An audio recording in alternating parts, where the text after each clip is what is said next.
sesto incontro e affronteremo il quinto capitolo del testo di riferimento che stiamo prendendo un po' come guida, che è Sono un membro di chiesa, un libricino molto stimolante perché a volte parla chiaro riguardo ad alcuni nostri atteggiamenti, quindi in qualche modo ci tocca dal vivo nelle cose in cui siamo mancanti. E in questo stiamo comunque anche leggendo la parola del Signore, facendo delle considerazioni riguardo all'appartenenza alla Chiesa.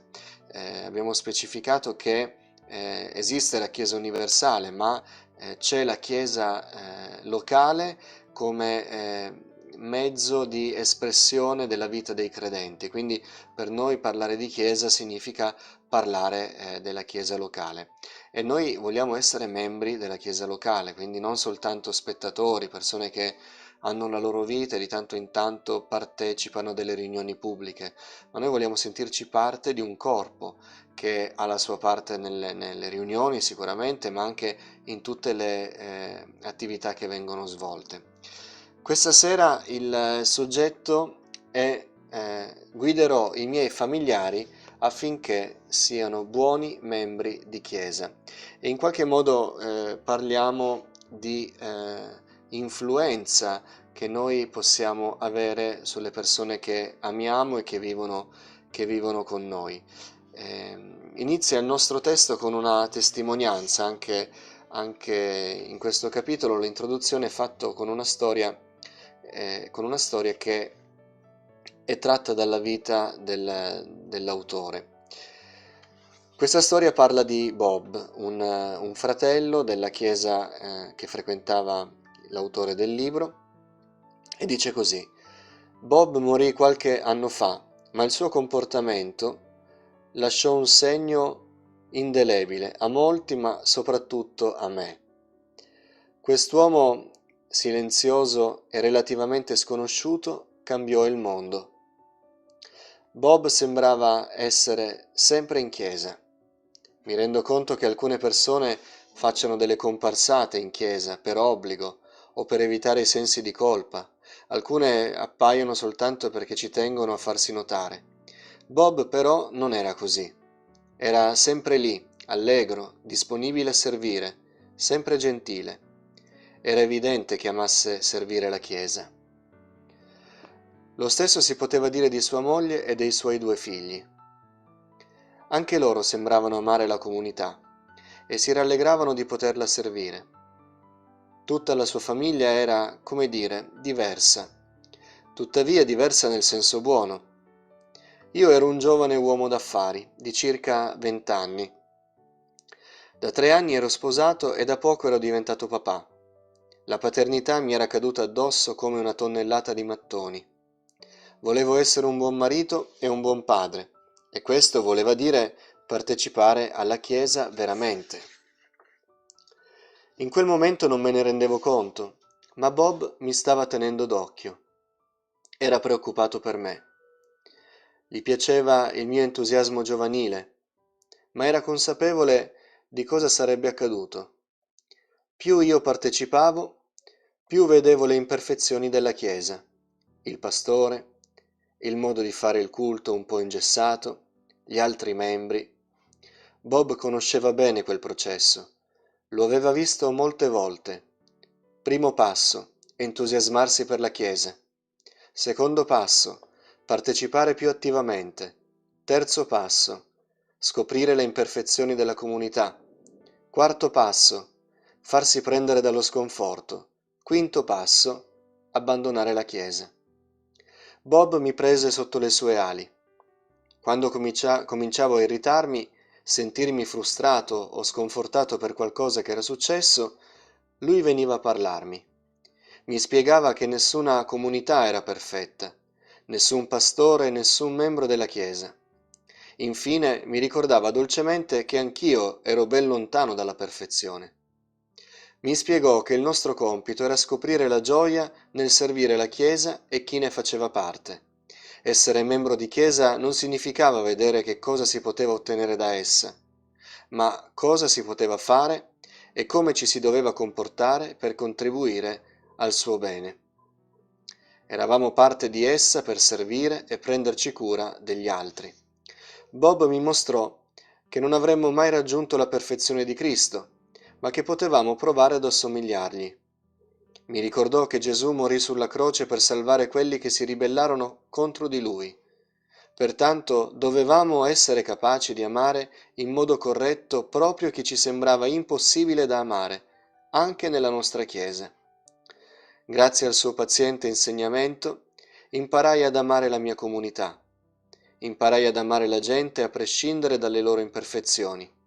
Bob mi ha insegnato a vedere la trave nel mio occhio, le mie imperfezioni, prima di giudicare la pagliuzza nell'occhio di qualcun altro. I suoi 2 figli sono adulti oggi e di certo servono le loro chiese e le amano nello stesso modo del padre. Dopotutto li ha educati bene. Bob ha lasciato un segno nella mia vita. Ecco, è una bella testimonianza, una testimonianza incoraggiante ed è anche, direi, una testimonianza onesta. L'autore, pur avendo dei buoni desideri di servire il Signore, tant'è vero che diventerà pastore, ammette che non tutto è andato sempre bene, ammette che tante volte si è lasciato prendere dallo scoraggiamento. Vi devo dire la verità, tante volte rimango perplesso perché in tanti mi confessano come pastore che loro o qualcuno a loro vicino si è allontanato, segnato in modo indelebile da quello che ha visto nella Chiesa e che l'ha ferito. Mi lascia perplesso perché significa che le cose che queste persone hanno visto e che sono state capaci di bloccare il loro cammino come cristiani, sono state più forti dell'amore che Dio ha messo nel nostro cuore e che poi il Signore ci permette di trasmettere agli altri. E noi dobbiamo invece continuare a credere che la Chiesa è del Signore e che in quanto Lui l'ha amata e tra l'altro ha amato noi dobbiamo nello stesso modo amare i nostri fratelli. Del resto questo è l'insegnamento che dà l'Apostolo Giovanni nella sua epistola. Anzi, l'Apostolo Giovanni è ancora più netto quando dice non ci prendiamo in giro, sto parafrasando, non ci prendiamo in giro, fratelli. È inutile che mi veniate a dire che amate Dio, che non avete mai visto, non sapete qual è la sua sembianza, non lo conoscete profondamente perché siamo limitati nella conoscenza e non amate il fratello invece che vedete. Quindi Giovanni è ancora più netto riguardo a questo argomento. Bene, noi dobbiamo sentire la Chiesa come una famiglia.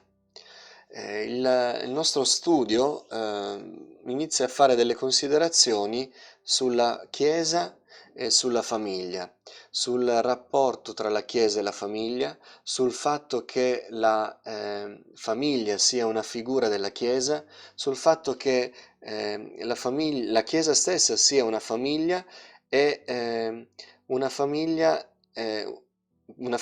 di marito, moglie e figli sono una famiglia nella famiglia, cioè nella famiglia della Chiesa. Quindi c'è tutta una serie di relazioni che ci sono tra le famiglie e la Chiesa. Paolo parla nell'Epistola agli Efesini di molti aspetti relativi alla famiglia, inserendo negli insegnamenti della famiglia, anche quelli molto pratici, degli insegnamenti spirituali. Leggo il brano ampio che va da Efesini 5, capitolo 22, al capitolo 6, il verso 4, che sono i versi che parlano della relazione tra mariti e mogli e genitori e figli. Mogli, siate sottomesse ai vostri mariti come al Signore. Il marito infatti è capo della moglie, come anche Cristo è capo della Chiesa, lui che è il Salvatore del corpo. Ora, come la Chiesa è sottomessa a Cristo, così anche le mogli devono essere sottomesse ai loro mariti in ogni cosa. Mariti, amate le vostre mogli, come anche Cristo ha amato la Chiesa e ha dato se stesso per lei, per santificarla dopo averla purificata lavandola con l'acqua della parola, per farla comparire davanti a sé gloriosa, senza macchia, senza ruga e altri simili difetti, ma santa e irreprensibile. Allo stesso modo, anche i mariti devono amare le loro mogli, come la loro propria persona. Chi ama sua moglie ama se stesso. Infatti nessuno odia la propria persona, anzi la nutre e la cura teneramente, come anche Cristo fa per la Chiesa, poiché siamo membra del suo corpo. Perciò l'uomo lascerà suo padre e sua madre e si unirà a sua moglie, e i due diverranno una carne sola. Questo mistero è grande, dico questo riguardo a Cristo e alla Chiesa. Ma d'altronde anche fra di voi, ciascuno individualmente ami sua moglie, come ama se stesso, e altresì la moglie rispetti il marito. Figli, ubbidite nel Signore ai vostri genitori, perché ciò è giusto. Onora tuo padre e tua madre, questo è il primo comandamento con promessa, affinché tu sia felice e abbia lunga vita sulla terra. E voi, padri, non irritate i vostri figli, ma allevateli nella disciplina e nell'istruzione del Signore. Vedete come Paolo ripetutamente dice come anche Cristo, Cristo è la Chiesa, quasi a dire che la famiglia è figura della Chiesa stessa. L'Apostolo mette in relazione la Chiesa e la famiglia, parla del mistero grande di Cristo e della Chiesa come dello sposo con la sposa. Questi passaggi ci ricordano che è importante sia il concetto della famiglia, sia la famiglia, la presenza della famiglia nella Chiesa. Ecco perché ognuno di noi, in quanto membro della propria famiglia, nel modo in cui eh, può farlo, deve contribuire, influenzare positivamente, chiaramente, deve in qualche modo incoraggiare la propria famiglia a essere fedele alla famiglia spirituale che è la famiglia del Signore, la Chiesa del Signore, in modo particolare la Chiesa locale. Dobbiamo pregare con i nostri familiari per la nostra Chiesa. E questo, quando ho letto la prima volta questo testo, mi ha un po' colpito perché ho sempre avuto nelle mie richieste di preghiera, ma chiaramente come pastore è quasi un obbligo del cuore, di pregare per la Chiesa, ma non sempre avevo riflettuto sul fatto che bisogna insegnare nella Chiesa, scusatemi, nella famiglia a pregare per la Chiesa, proprio come argomento soggetto di preghiera. Dobbiamo esortare i nostri cari ad amare intensamente la Chiesa a cui apparteniamo. Dobbiamo essere una famiglia unita in preghiera per la Chiesa. Dobbiamo pregare, come dicevamo anche la volta scorsa, per i responsabili, chiedendo a Dio per loro potenza spirituale, protezione, guida, la benedizione delle loro famiglie, l'incoraggiamento nel servizio, forza fisica, coraggio, discernimento, saggezza nella guida della Chiesa. Tutte queste cose devono esserci assolutamente. Però deve esserci anche il sentimento che ci spinge a pregare per l'intera comunità. Quando la mia famiglia è cresciuta, dice l'autore, ho scoperto che l'insegnamento di Bob, questo fratello che aveva insegnato a me, era stato assimilato dal mio cuore e io stesso stavo facendo la stessa cosa con quelli che erano in casa mia. E man mano che pregavamo insieme per la fratellanza della comunità e per i suoi responsabili, i miei 3 figli crescevano amando la Chiesa. Il discorso dell'amore, fratelli, è importante perché è legato tantissimo alla preghiera. A volte le nostre preghiere non sono preghiere sinceramente guidate dall'amore, perché sono preghiere che chiedono a Dio di intervenire per favorire la nostra posizione, la nostra veduta. E allora preghiamo che i fratelli cambino atteggiamento o facciano delle cose. Non è questo il pregare con amore. Pregare con amore è un pregare che intercede presso Dio per il bene, la benedizione, il beneficio, il favore delle persone per cui preghiamo. E questo può avvenire soltanto se noi amiamo la Chiesa. Se noi amiamo sinceramente i nostri fratelli, pregheremo con amore per loro. E i figli di questo autore crebbero amando la Chiesa, non erano ciechi davanti ai problemi e alle sfide che la comunità doveva fronteggiare, così come qualsiasi altra Chiesa. Tuttavia, amando la Chiesa, anche vedendo dei problemi, delle difficoltà, dei limiti, l'amore radicato per quella Chiesa rendeva il legame con quella Chiesa indistruttibile, non un oggetto che andava in frantumi al primo scandalo, al primo problema, no, perché noi amiamo la Chiesa e se la amiamo i problemi vengono affrontati, non vengono semplicemente liquidati dicendo cambio aria. E così, non essendo ciechi, continuarono ad amare la Chiesa in modo incondizionato, ogni persona. Essere membri di Chiesa ci offre la possibilità e l'onore di insegnare alla nostra famiglia ad amare tutta la comunità. Questo insegnamento ha inizio proprio quando la famiglia si riunisce a pregare per la Chiesa dove Dio ci ha posti. Voglio fare una domanda a tutti i mariti, a tutte le mogli, a tutti i genitori. Stiamo insegnando ad amare la comunità locale, ai nostri cari? O stiamo dimostrando loro che tutto sommato è un optional, che se c'è, non c'è, si può andare avanti lo stesso? Noi dobbiamo insegnare, se noi ci sentiamo membri di chiese e dobbiamo sentirci tali, dobbiamo trasmettere questo amore profondo per la comunità cristiana locale, nella quale il Signore ci permette di sviluppare la nostra maturità cristiana e servirlo con le opportunità che ci dà.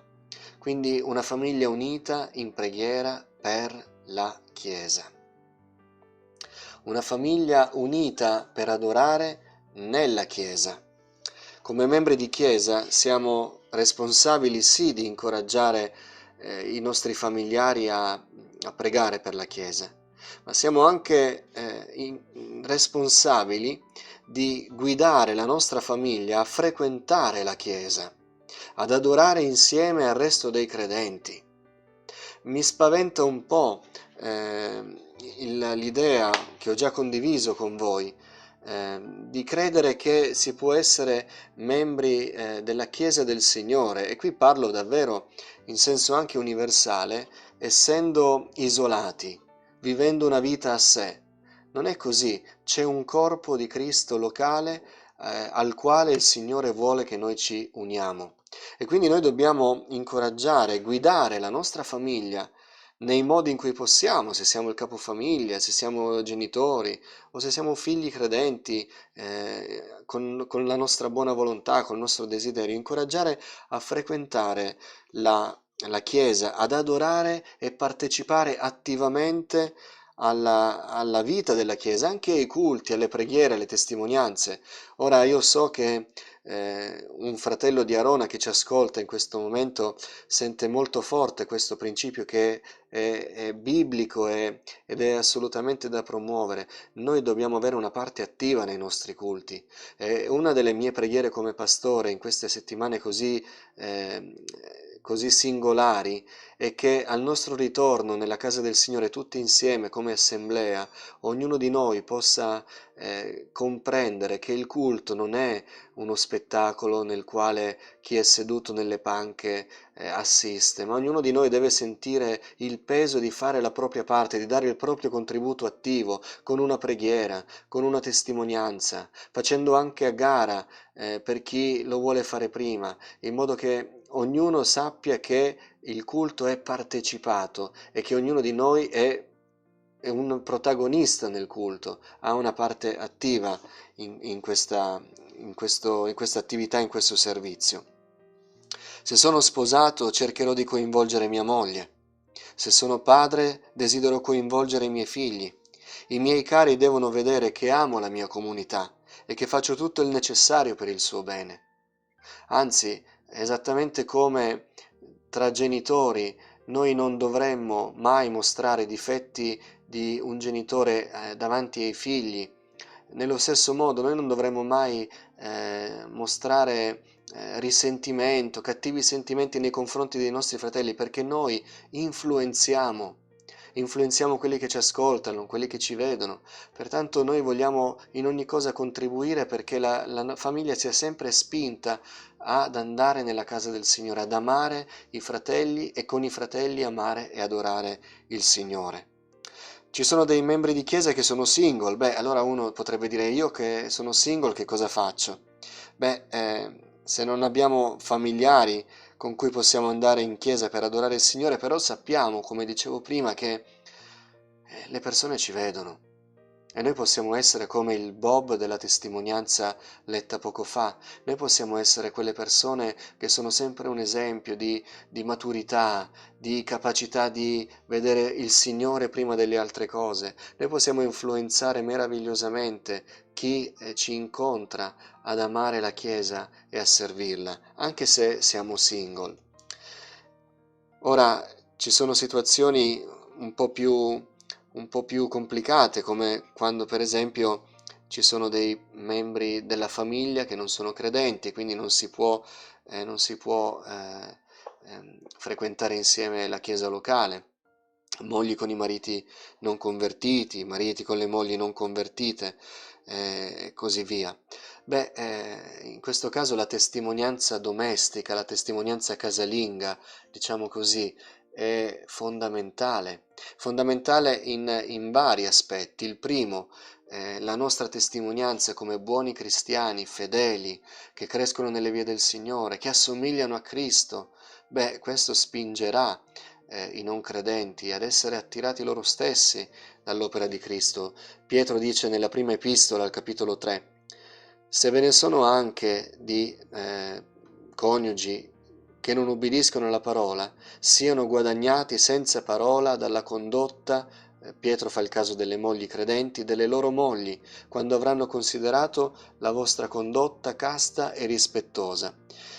Quando Paolo parla del tema della separazione, beh, Paolo lancia una sfida che nella società attuale è inconcepibile, dove nella nostra società se le cose non vanno più bene per l'incompatibilità di carattere si manda tutto al vento. Paolo invece lancia una sfida, dice quando il motivo può essere serio, il motivo è quello della fede, dove c'è un impedimento all'espressione di fede. Io vi do questo consiglio, non separatevi, assolutamente, oltre al fatto che il matrimonio è indissolubile, ma c'è uno spunto in più che dà l'Apostolo, perché il marito non credente è santificato nella moglie e la moglie non credente è santificata nel marito credente. Altrimenti i vostri figli sarebbero impuri mentre ora sono santi. E quindi il credente in una famiglia non cristiana, che può anche sentirsi da solo cristianamente parlando, spiritualmente può non avere qualcuno con cui condividere in casa, ma ha comunque la Chiesa del Signore, la Chiesa locale. Di sicuro quella persona può trasmettere qualcosa di profondo anche a quelli che non sono convertiti, che saranno attirati dal Signore. E una delle cose che possono essere trasmesse è l'amore per la Chiesa. Quando si torna a casa e si critica la Chiesa e si è scontenti della Chiesa, si parla della Chiesa come se fosse un'assemblea di condominio, come un'associazione, come tante altre che se ne vedono in giro. Beh, guardate che questo modo di parlare, il mettere in cattiva luce i fratelli, il sollevare i difetti degli altri, tutte queste cose non fanno nient'altro che rendere ancora più profondo il distacco di quelli che non sono nel Signore a casa nostra. E noi invece dovremmo mostrare che la Chiesa del Signore non è assolutamente una Chiesa perfetta, ma proprio perché noi stessi non siamo perfetti, siamo un gruppo di persone che hanno l'umiltà di dire siamo peccatori, ma Cristo ci ha salvati e per grazia noi possiamo andare a Lui e ci incontriamo insieme. Questo modo di mostrare la Chiesa del Signore sicuramente sarà una buona testimonianza. Nella maggior parte dei casi la persona non credente è la sposa, e che ne sia consapevole o no il marito la osserva con attenzione. Le risposte che darà al suo sposo avranno ripercussioni sulla sua testimonianza. Il suo amore per la Chiesa e per i membri della comunità toccherà il cuore del marito, e la sposa credente può essere così incisiva nel portare il marito a Cristo. La sua devozione si manifesta spesso anche nell'amore che mostra nei confronti della Chiesa. E io conosco testimonianze di ma ne abbiamo anche ad Arona, numerose, di coniugi non credenti che sono stati letteralmente sconvolti in modo positivo dall'affetto, dal calore dei membri di chiesa la prima volta che li hanno incontrati. Beh, è questo che noi dobbiamo trasmettere, il nostro senso di far parte di un corpo, di una famiglia, del popolo del Signore. Altro aspetto, ci avviamo alla conclusione. Gli effetti dell'essere innamorati della sposa di Cristo. In qualche modo, come membri di Chiesa, dobbiamo non soltanto fare le cose che ci vengono chieste di fare o siamo tenuti a fare così per senso del dovere. Noi dobbiamo sentirci profondamente innamorati della Chiesa del Signore. E il motivo per cui dico questo va in alto. Noi dobbiamo essere innamorati della Chiesa del Signore, perché la Chiesa del Signore è colei, mi esprimo in questo modo, che ha fatto, lo dico in questo modo e spero di non banalizzare troppo, colei che ha fatto innamorare il Salvatore. La Chiesa è la sposa di Cristo, l'oggetto dell'amore più profondo di Dio. Cristo si è spogliato, si è svuotato della sua deità, della sua gloria, ha lasciato ogni cosa, si è umiliato per amore della sua sposa. Ora, se noi amiamo Cristo, noi non possiamo non essere innamorati della sposa di Cristo, di ciò che Cristo ama di più, proprio perché noi amiamo il Signore. E quindi vogliamo essere profondamente innamorati della Chiesa. La Chiesa del Signore è straordinaria.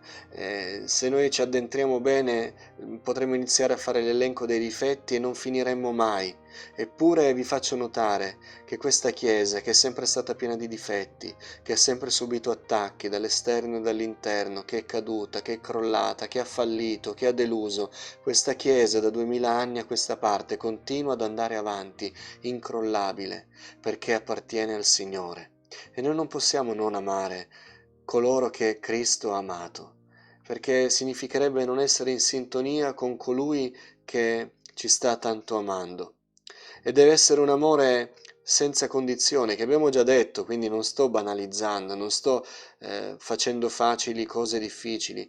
È difficile amare senza condizioni, è facile amare i fratelli più simpatici, più in linea con noi, è facile amare i nostri parenti che vengono in chiesa, è facile tirare l'acqua al mulino di quelli che amiamo di più personalmente. Non è facile invece amare tutti, tutti, ma Cristo ha amato tutti e Cristo ha amato noi. È l'amore incondizionato che non dipende dalle mie esigenze, è l'amore che il Signore chiede a ognuno dei membri della sua Chiesa.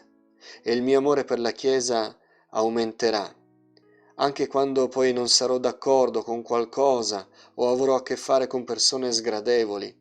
Questo non inciderà sul mio amore, perché il Signore ha messo il suo amore nel nostro cuore. E credo che per essere lucidi nel mettere in pratica questa verità, noi dobbiamo costantemente ricordarci che noi siamo stati tanto amati dal Signore. E ognuno di noi, nel giorno di oggi, quindi non dobbiamo andare lontano nel passato, nel giorno di oggi, se si mettesse a enumerare tutti i suoi fallimenti, i suoi peccati, le sue cadute, beh, ognuno di noi si scoprirebbe davvero poco amabile, eppure il Signore continua ad amarci. Noi vogliamo continuare allora ad amare la Chiesa del Signore, essendone perdutamente innamorati. E se la nostra famiglia si facesse prendere dallo sconforto o si sentisse insoddisfatta nella nostra Chiesa, noi ci ricorderemo che l'amore incondizionato non è sempre facile e che però c'è stato qualcuno, esempio perfetto di quest'amore, Cristo, che ci ha amato di un amore incondizionato. Lui ci ama nonostante i nostri peccati. Romani capitolo 5, verso 8 dice: Dio invece mostra la grandezza del proprio amore per noi in questo, che mentre eravamo ancora peccatori, Cristo è morto per noi. Mentre eravamo ancora peccatori. Io non so se c'è qualcuno che non ha gustato il perdono dei peccati, non ha comunione col Signore, non conosce Cristo personalmente, non ha fatto di Cristo il suo personale Salvatore, non il Salvatore in generale. Tutti credono che Gesù è il Salvatore in generale nella società occidentale cristiana, ma che non ha fatto di Cristo il suo personale Salvatore. Beh, caro amico, nota quello che dice l'Apostolo Paolo. Mentre eravamo ancora peccatori, Cristo è morto per noi. Mentre eravamo ancora peccatori. Quando non eravamo amabili, quando eravamo lontani da Lui, quando eravamo bestemmiatori, ribelli, Lui ci ha amati e in quel momento, proprio nel punto più basso della nostra vita, Lui è morto per noi. Nello stesso modo, secondo l'esempio che abbiamo in Cristo, noi vogliamo amare in modo incondizionato. Del resto la Chiesa è la famiglia del Signore. Noi abbiamo le nostre famiglie, qualcuna ha dei problemi, chi più, chi meno, ma noi dobbiamo trasmettere alla nostra famiglia che la nostra famiglia stessa è parte della famiglia del Signore. E si tratta del nostro impegno di condurre i nostri cari ad amare la comunità cristiana locale. Se sono credenti e appartengono alla Chiesa, vogliamo pregare con loro e adorare insieme e pregare per la Chiesa. E se non sono cristiani, vogliamo dimostrare ai nostri familiari un profondo amore per la Chiesa del Signore. Questo potrebbe influenzarli ed attirarli verso il Signore. In ogni cosa, noi vogliamo guidare la nostra casa, la nostra famiglia, ad amare la famiglia del Signore, di cui noi facciamo parte. Cari fratelli, continuiamo ad amare il Signore, continuiamo ad amare la Chiesa del Signore e sicuramente in questo il Signore ci mostrerà la gioia che Lui ha riservato, la benedizione particolare che Lui ha preparato per quelli che condividono l'amore che Lui ha, l'amore particolare che Lui ha, l'amore per la Chiesa di Cristo. Dio ci benedica.